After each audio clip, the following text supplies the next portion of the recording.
I want to know how long you've been in business. And you've got a choice. I'm going to put up here a few time categories. So less than a year, up to 3 years, up to 5 years, up to 10 years, and then 10 years plus. Let's do a little bit of a survey here. Anyone been in business less than a year so far? Hands up. Thank you. 1, 2, 3, 4, 5, 6.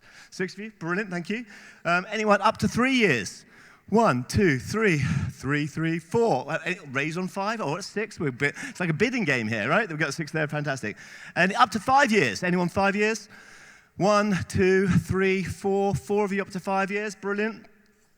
And let's have up to 10 years. Come on, those mighty 10-year people. 1, 2, 2. Any raise on 2? Nope, 2 it is.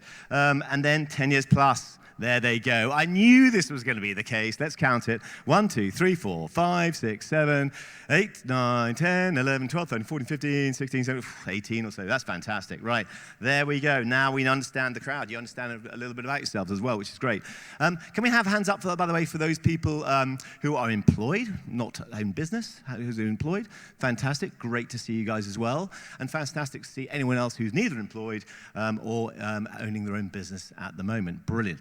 Okay, so if you're in business, you know something for sure, and that is, roll the next slide, that survival isn't assured at all, is it? You have to navigate your way through making that happen. And I thought it'd be useful to share to you just like how much of a survivor you are. And the latest stats that are out there from the Office of National Statistics, which looks at business survival rates. Now, what do you think the survival rate is for a business that has been going for 1 year? Name a number, anyone. Come on, list some numbers. 96? 92?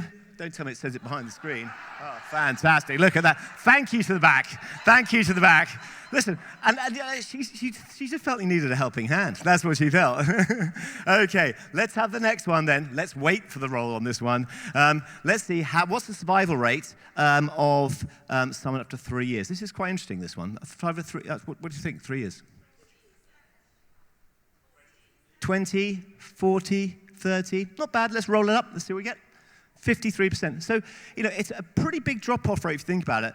92% did survive the first year, which is impressive. Then you get up to 3 years, a big drop-off rate, like 39% drop off that point. You're not feeling so smiley at this point, are you? So the emoji changes.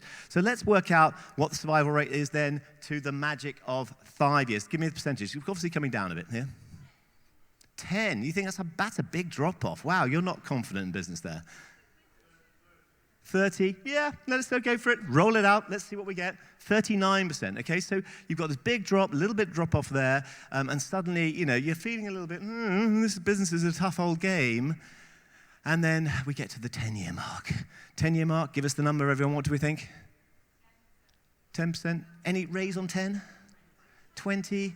Roll the numbers, and the answer is 15%. Now, why did I put a washing machine as a symbol there? That's because I find that most people, when they get to 10 years, they are rinse and repeating their business year on year. It hasn't really changed. It just keeps on going. So well done surviving.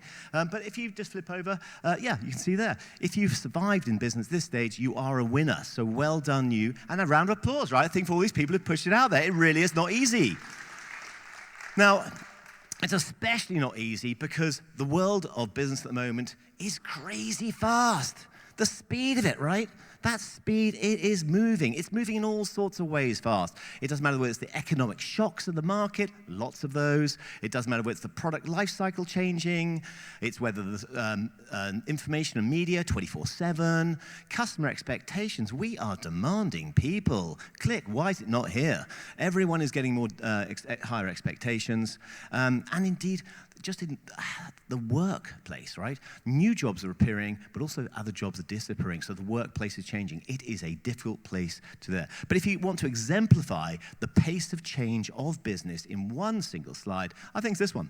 This slide is fascinating. It looks at the speed at which businesses get a business adoption, so scalability of some very well-known brands we all know. So if you look at the first one there in the purple with with Netflix, you see it took them about 4 years to get to 1 million users. That's the second one down, so that's 10 to the power of 6, and obviously 10 to the power of 8 is 100 million. So to get to the first million, it took them about 4 years. It then took them 10 years to be able to get to 100 million users. And boy, they must have been happy. 100 million users. You're thinking that's a great subscription income business. But then look what follows right behind it. It took 5 years for Twitter to make it to 100 million users. But then look at that thing, Spotify and Facebook. How long did it take them? 4 years to get to 100 million users. This is incredible, ladies and gentlemen. Instagram must have thought they smashed it out of the park when they achieved it in 2 years. But ChatGPT, well, how long did it take them? 2 months. 2 months to get to 100 million users. That is the speed of adoption of technology we're working to. That is a very different environment.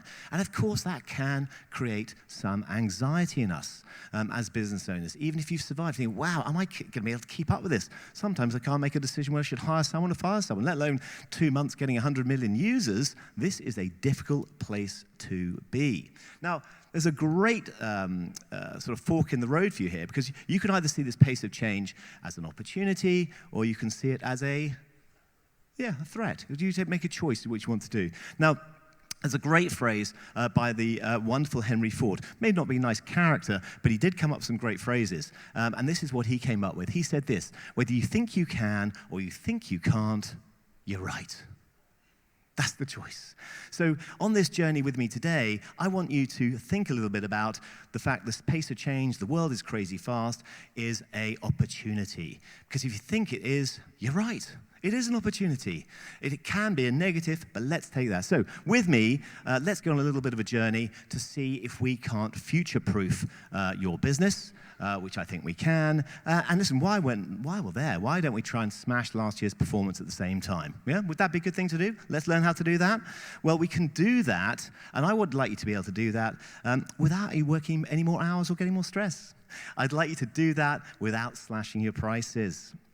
I'd like you to be able to do that, if we roll through, without sleepless nights as well. That'd be fantastic in order to be able to do that.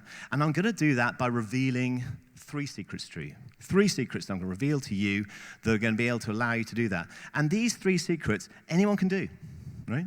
You don't need to be a financial whiz. You don't need to be a sales marketing guru either. You can make this work.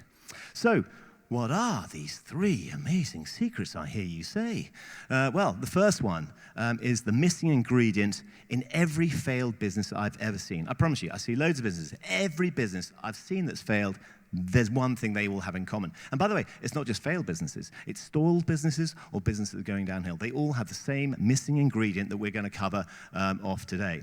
The second thing is I'm going to talk to you about why the missing ingredient, giving you everything you've got still may result for you in failing in your business. You can give it all and still fail. That's interesting.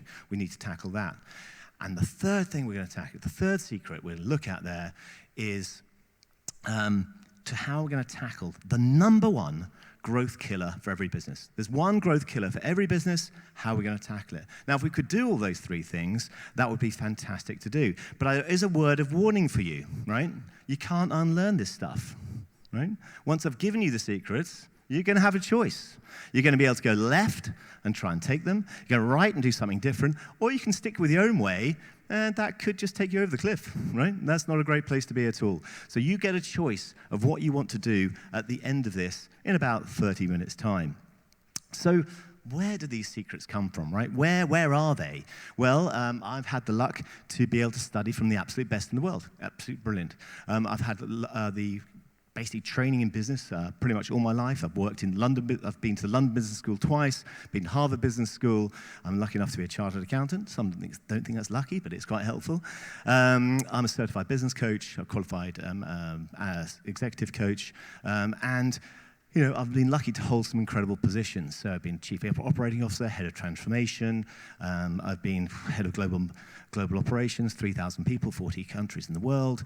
And I'm really lucky at the moment that last month I managed to get into the top 50 global coaches in the world. So I'm not saying any of this to impress you, but just to impress upon you that what you're about to listen to works. It works for my clients, it works for me, and there's no reason why it shouldn't for you. And that's why I want you to listen today.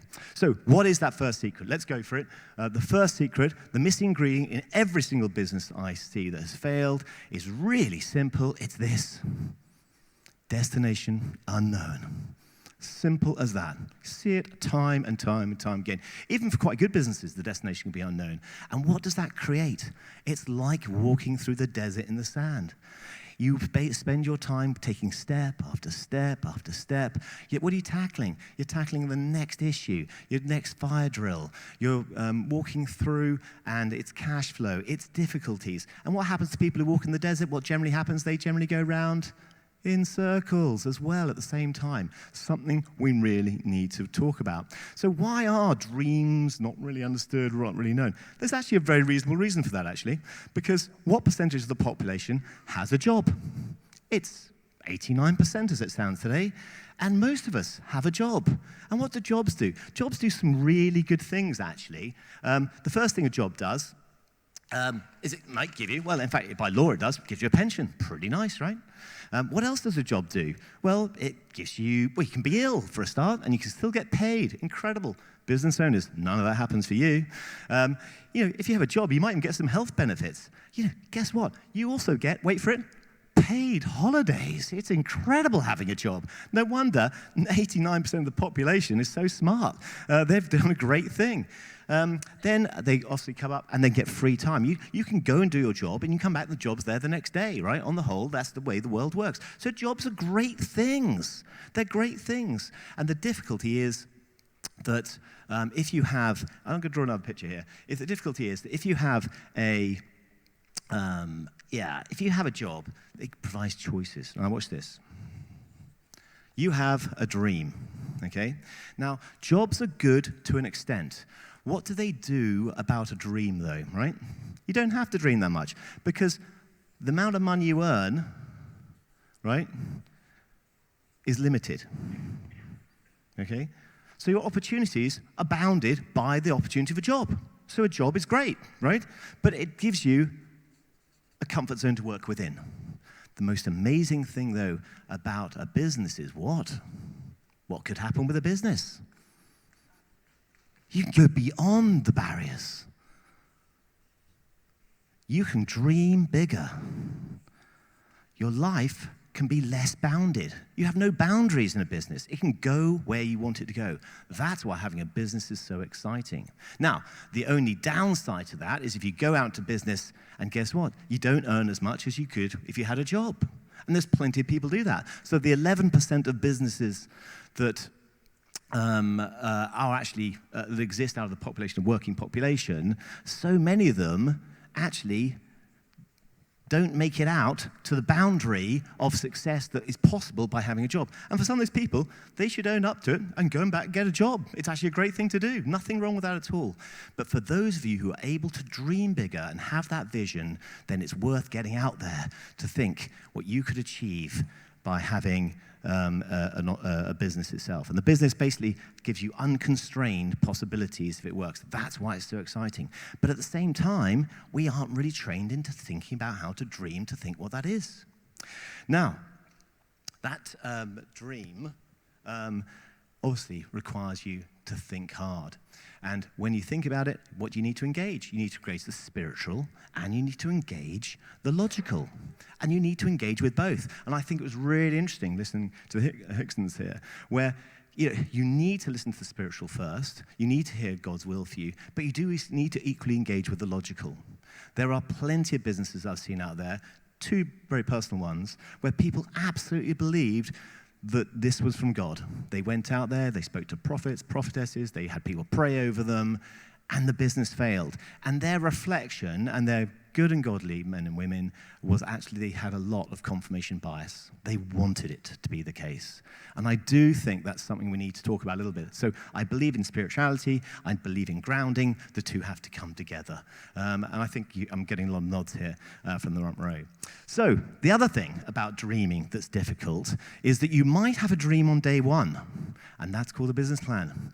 And then day 2, it seems to go into the drawer. And day 3, life becomes very difficult. And then the business owner's dream is, God, I just want to be able to pay the bills. If I could pay the bills, that'd be a fantastic thing. And then they get to pay the bills. And that's a great thing. But then what happens? They just pay the bills. They've lost sight of their original dream in the first place. So my question to you is, do you have a clear vision both for your life and for your business? Both need to happen, because plenty of business owners start to get a dream for their business, but then the business is ruling them. They're not ruling the business. And remember, this business has to feed into your life. That is the life we're trying to create out of making a business. So on a scale of 1 to 10, a little bit of an honesty here. So let's have 1 here. I have no idea, and I have no business. And to be fair, a number of you have come up to me today, I just don't know what I want to do. And that's fine, but that's 1. To come down to 10 here, over 10, you have an absolute clarity. It's written down. You know what you want in your life. You know where you want out your business. You shared with your friends. And in fact, if I asked a member of your staff, they'd be able to tell me what it is. That's 10. Where are you on that scale? Let's have a little sort of test down here. Who's more in the, like, sort of the, all you business owners, there's a number of you out there, there's like 30, 40 of you here. Who's in the sort of the 1 to 3 category? Okay, thank you for the honesty. 1, 2, 3, 4, yeah, okay, we're there. Who's more in like sort of the 3 to 5 category? Okay, good. Now let's take me all the way to, is anyone reaching a 7? Anyone broad enough said, okay, not bad. Okay, that's the majority coming up there. Anyone want to inch up a little bit and say they get to a 9? Oh, that's impressive. Anyone get a 10? There's no one with a 10. Oh, that'd be interesting. I'd be challenging on a 10. I've never seen a 10 before, so I'd love to meet you on that. So I'll do that. Okay, so, but, you know, it doesn't matter. You are where you are on that scale, and there's opportunity to make that happen. Now, so let's think about how we're going to just a couple of tools that can help you dream better and think better. Well, let's first of all start with your life goals. One of my great heroes is Eric Liddell. I think he's a great role model. And, you know, if you think about what happiness is in a Christian life, what do we believe in? Yes, exactly. I love that. What do you think about? You think about happiness is in righteous living. What's righteous living? I've put the 4 points up there. I don't think anyone here is going to disagree with that. You might do or change it, but you get the point.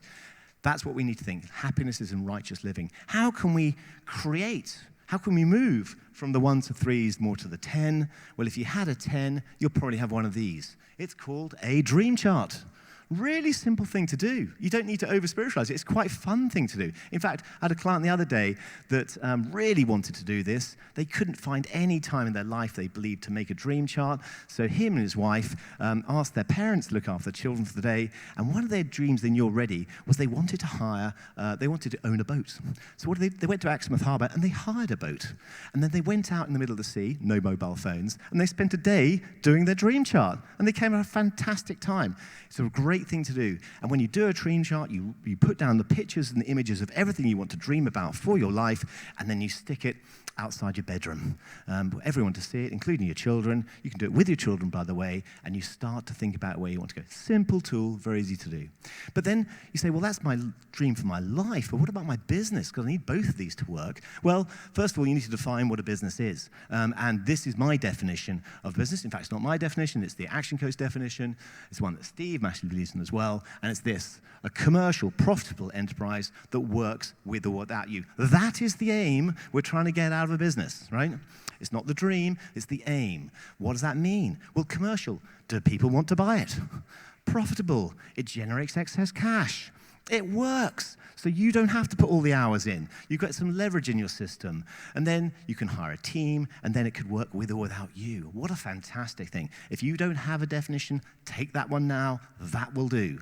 Now, that's great as a definition of a business, but now we need to work out the vision for that business. And there's only really, there's plenty of ways of doing it, but the simplest way, just buy the Simon Sinek book there, which is Start with Why.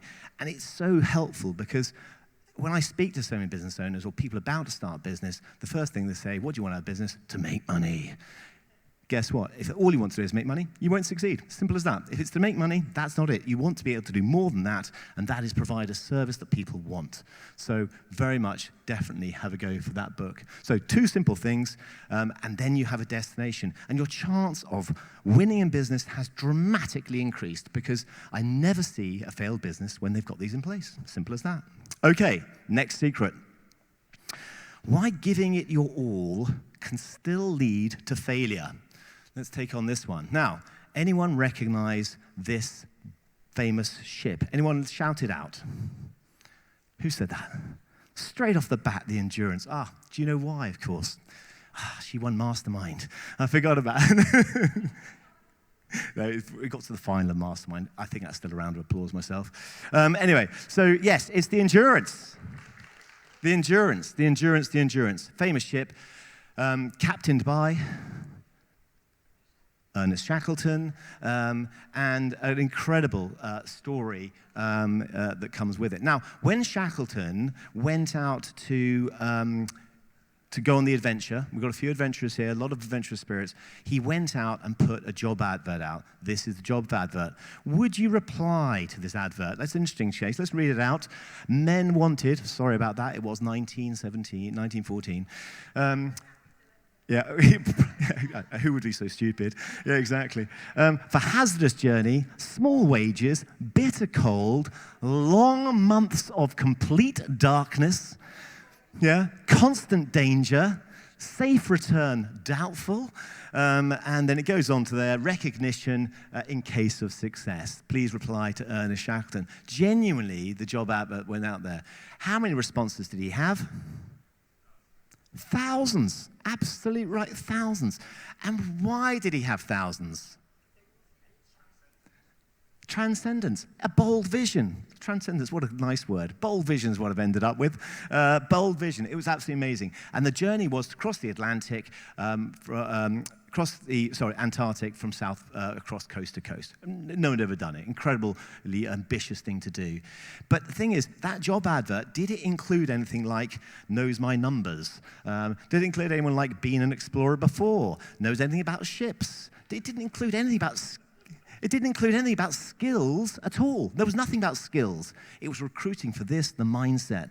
That is the big point to remember. And in August, 8th of August, 1914, thank you, it set off from the UK and went off down to the Antarctic. Now, an incredible story then enveloped, because when he got down there, he got stuck, right? He didn't even make it to Antarctica. He got stuck in the ice there. And probably when you look at the boat, you think, there was no sort of thing that they're crushing the ice going through it in the beginning, right? So it was going to get stuck. It did get stuck. And that was a problem, because they got stuck, caught in their boat for 9 months, right? 9 months stuck, just drifting with the ice flows, stuck in the thing. Really desperate time.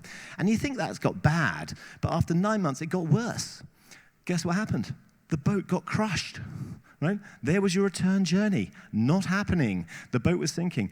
Did they have something like a satellite phone in 1914? No, they did not. Was there any helicopter rescue? Not coming.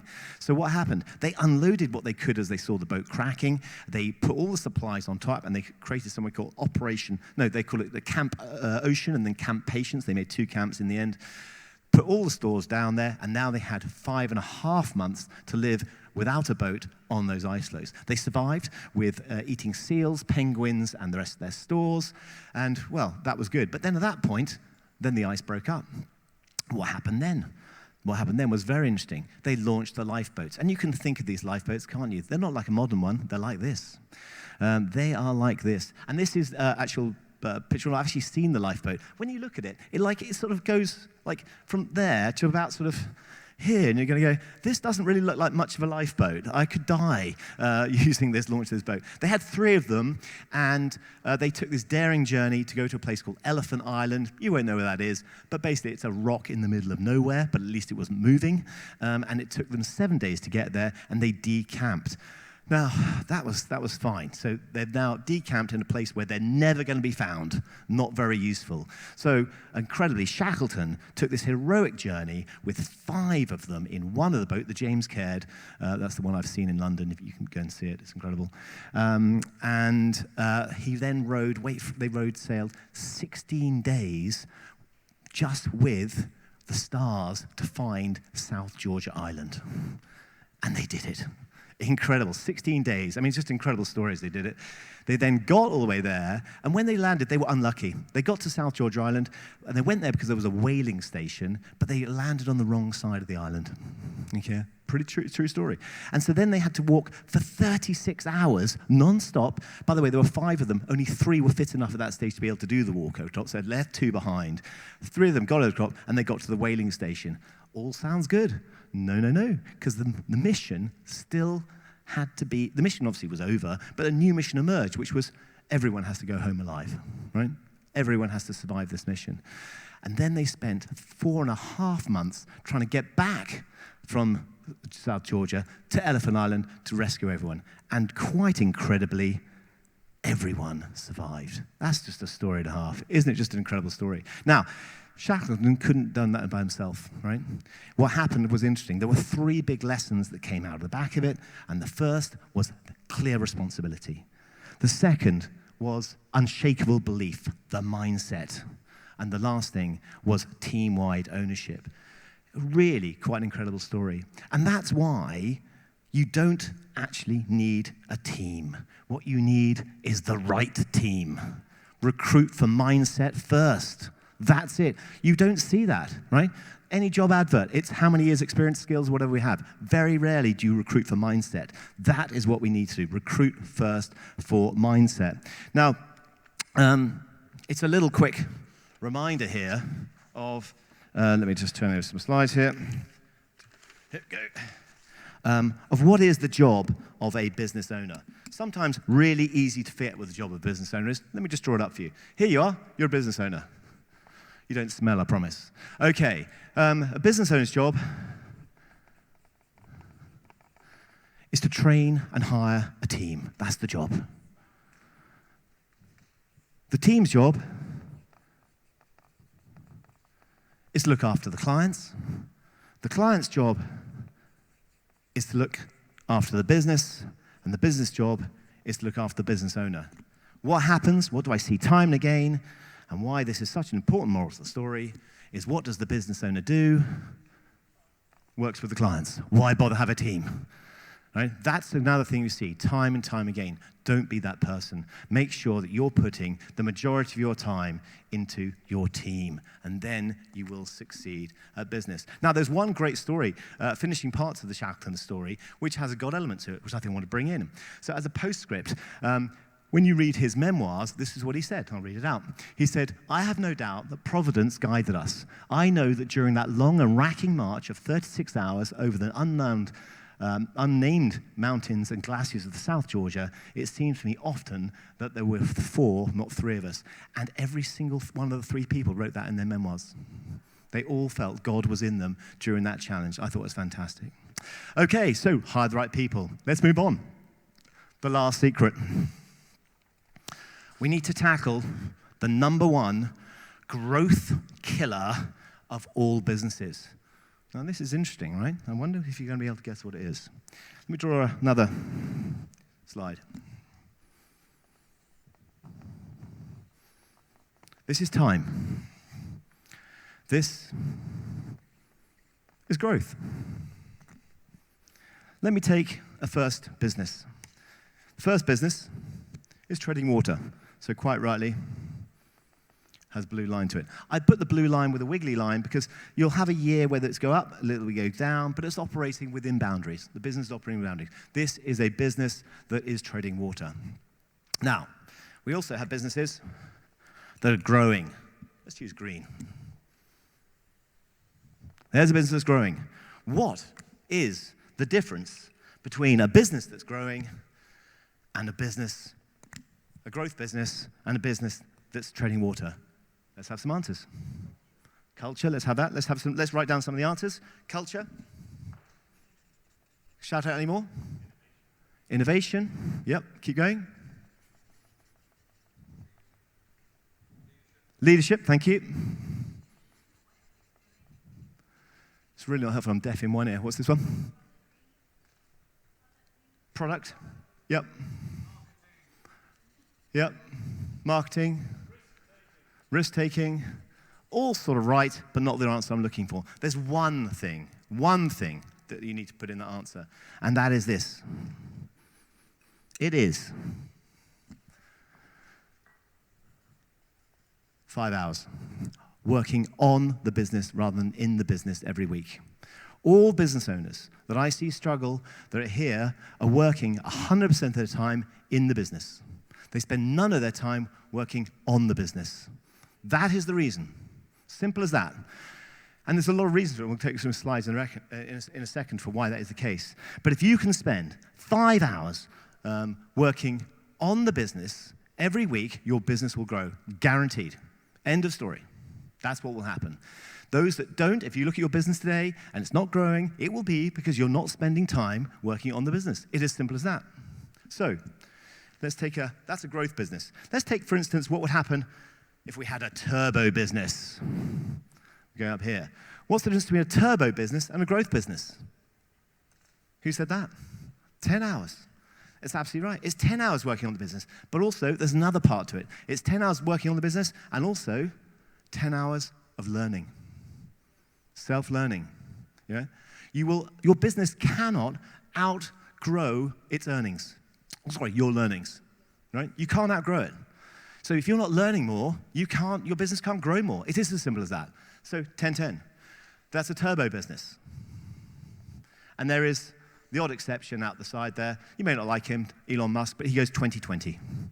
22 hours on, 20 hours learning. That's what he does. That's how the business just turbos. I mean, the turbos, rocket ships up through there. So you make a choice. You know, if you're starting business now, start with the basics. Don't plateau, grow. How do you grow? You do that by working 5 hours on the business every week. Now, let's go back to the slides a bit. There's a reason why this happens, to make that happen. Can I skip on back? Is that right? Yeah, skip back. No, okay, go to the next slide. Yeah, that's right. The reason why is this. You start off as an ideas person. You've got an idea for a business. That's what happens. You then quickly skip to the idea, the creator, the inventor. That's the role you wear. You then skip to the next one, and then you become the operator. You're getting into the business. So then you've got 2 hats working in.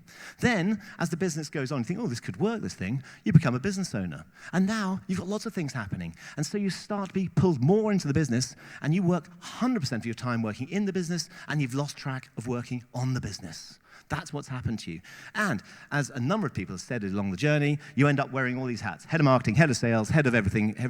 And that becomes you, and you're now lost in the business, and you've got no chance, and you start walking the desert. That's what happens to you. So what I'm saying to you here is make sure that you don't do that, and that is our last secret. So 3 secrets for you to take away, trying to make a little natty acronym, sort of worked. First of all, make sure you have the right dream. Second thing, make sure you have the right team. And then, just because it rhymes, make sure you have the right regime. So spend your time working in the business. That's where we're at. So as we finish up, I just want to go back to the Bible in a second, and let's look at this. Let's see if we can finish the sentence. Delight in the Lord and get exactly right. He will give you desires of hearts. Now, can we make this a little bit tougher for the Lord than you're making it today? Most people haven't got enough desire. They don't actually know what they want to do. We need these desires more clearly led, because you will get the desires of your heart. It's in the Bible, if you can remember that. But I do generally think that when I speak to a lot of people in businesses, we're not making it hard enough for him. So please do that, and thank you for your time.